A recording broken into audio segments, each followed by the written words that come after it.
On a pond near Chesapeake Bay in Maryland, USDA scientists take samples to test for E. coli, which indicates the potential presence of harmful bacteria.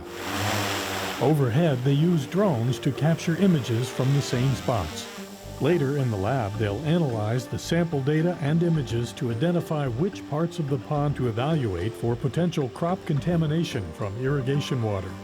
Yakov Pachepsky leads the team from the Agricultural Research Service. What we are doing is helping to figure out where, when, and how to take samples.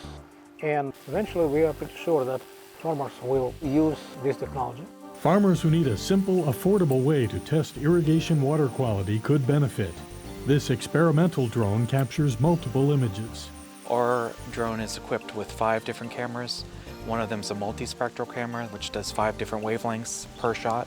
And what we can pick up on the photographs is something we just can't see with our own eyes. From the boat and from the shore, the team samples in multiple areas and depths. We will typically pick anywhere between 3 to 5 points, and at each of those transects we will do 4 to 5 different depths. In the future, drones may also collect the water samples as well as images. The ARS researchers hope this technology will help farmers save time and money while promoting food safety from farm to fork.